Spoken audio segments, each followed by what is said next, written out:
اعوذ باللہ من الشیطان الرجیم بسم اللہ الرحمن الرحیم رب اشرح لی صدری ویسر لی امری واحلل عقدۃ من لسانی یفقہوا قولی۔ ریاض الصالحین حصہ اول، کھلے اور چھپے ہوئے کاموں اور حالات میں نیک نیتی کا ہونا ضروری ہے۔ ظلم کے حرام ہونے کا اور مظالم کے دفع کرنے کے حکم کا بیان۔ حضرت ابو امامہ ایاس بن سالبہ حارثی رضی اللہ تعالیٰ عنہ سے روایت ہے کہ رسول اللہ صلی اللہ علیہ وسلم نے فرمایا، جس نے کسی مسلمان آدمی کا حق جھوٹی قسم کے ذریعے سے مار لیا یعنی ناحق لے لیا، یقیناً اللہ نے اس پر جہنم کی آگ واجب اور جنت حرام فرما دی۔ ایک آدمی نے کہا کہ اے اللہ کے رسول صلی اللہ علیہ وسلم، چاہے وہ تھوڑی سی ہی چیز ہو؟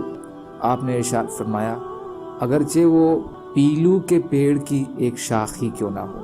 مسلم شریف۔ فائدہ: لوگوں کے حقوں کو مارنے پر اتنی سخت دھمکی سے اس مسئلے کی عظمت واضح ہے، اور جو آدمی حق مارنے کو جائز اور حلال سمجھ کر ایسا کرے گا تو وہ یقیناً ہمیشہ کا جہنمی ہے۔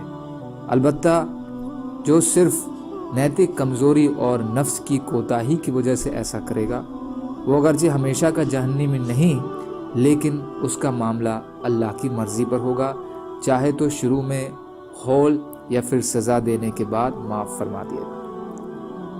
حضرت عدی بن عمیرہ رضی اللہ تعالی عنہ سے روایت ہے کہ میں نے سنا رسول اللہ صلی اللہ علیہ وسلم فرماتے تھے، جس کو ہم تم میں سے کسی آدمی کو کسی کام پر افضل بنایا جائے تو وہ ہم سے ایک سوئی یا اس سے زائد یا کم کوئی چیز چھپائے تو یہ غلول یعنی خیانت اور چوری ہوگی، جس کے ساتھ وہ قیامت والے دن بارگاہ الہی میں حاضر ہوگا۔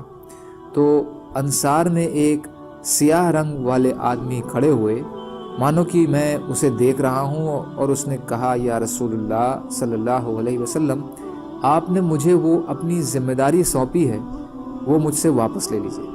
آپ نے پوچھا کہ تمہیں کیا ہے؟ اس نے کہا، میں نے آپ کو اس طرح فرماتے ہوئے سنا ہے جس سے میں ڈر گیا ہوں۔ آپ نے فرمایا، میں اب بھی وہی کہتا ہوں کہ ہم جس کو کسی کام پر نیمت کریں تو اس کو چاہیے کہ جو بھی کم یا زیادہ اسے ملے وہ ہمارے پاس لائے، تو ان میں سے جو اسے دیا جائے وہ لے لے، اور جس سے اس کو روک دیا جائے اس سے وہ رک جائے۔ مسلم شریف۔ فائدہ: اس میں بھی سرکاری افسروں کو ایک سخت وعید ہے کہ وہ اپنے کاموں کو ایمانداری کے ساتھ ادا کریں۔ اگر اس میں انہوں نے ذرا سا بھی بے ایمانی کی یا پد سے ناجائز فائدہ اٹھایا تو وہ اللہ کے قریب مجرم ہوں گے، جیسے حدیث نمبر 211 میں گزرا ہے۔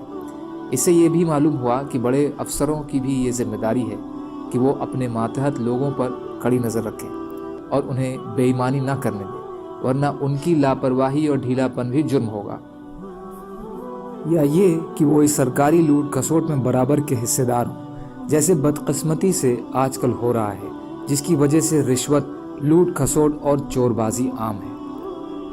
حضرت عمر بن خطاب رضی اللہ تعالیٰ عنہ بیان فرماتے ہیں کہ جب خیبر والا دن ہوا یعنی جنگ خیبر ہوئی تو اصحاب رسول صلی اللہ علیہ وسلم میں سے کچھ آدمی آئے اور انہوں نے کہا کہ فلاں آدمی شہید ہیں اور فلاں آدمی ہیں، یہاں تک کہ ایک آدمی کے پاس سے وہ گزرے تو کہا کہ فلاں بھی شہید ہیں، تو نبی صلی اللہ علیہ وسلم نے فرمایا، ہرگز نہیں، میں نے ایک چادر کی وجہ سے جو اس نے چرائی ہے اسے جہنم میں دیکھا ہے۔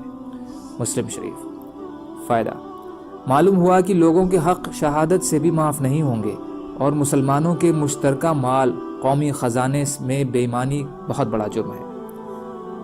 حضرت ابو قتادہ حارث بن ربیعی رضی اللہ تعالیٰ عنہ سے روایت ہے کہ رسول اللہ صلی اللہ علیہ وسلم لوگوں میں کھڑے ہوئے اور ان کے لیے ذکر فرمایا کہ اللہ کے راستے میں جہاد کرنا اور اللہ پر ایمان لانا سب اعمالوں سے افضل ہے۔ ایک آدمی کھڑا ہوا اور کہا، یا رسول اللہ، یہ فرمائیے، اگر میں اللہ کی راہ میں قتل کر دیا جاؤں تو کیا میرے گناہ معاف کر دیے جائیں گے؟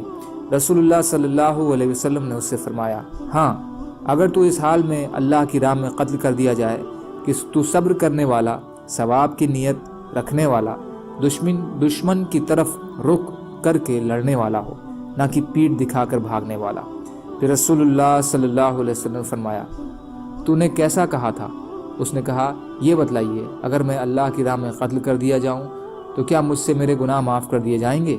نبی اکرم صلی اللہ علیہ وسلم نے فرمایا، ہاں، اگر تو قتل کر دیا جائے جبکہ تو صبر کرنے والا، اللہ سے ثواب کی امید رکھنے والا، دشمن کی طرف رخ کر کے لڑنے والا اور پیٹھ دکھا کر بھاگنے والا نہیں تھا، سوائے قرض کے کہ وہ معاف نہیں ہوگا، اس لیے کہ جبریل علیہ السلام نے مجھ سے یہی کہا ہے۔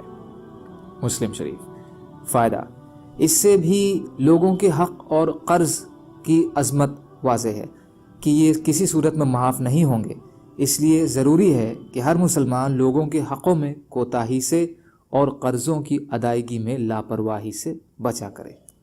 سبحان اللہ و بحمدہ، سبحانک اللہم و بحمدک، اشہد ان لا الہ الا انت، استغفرک و اتوب الیک۔ سبحان ربک رب العزت عما یصفون وسلام علی المرسلین والحمد للہ رب العالمین برحمتک یا ارحم الراحمین۔ لا الہ الا اللہ محمد رسول اللہ۔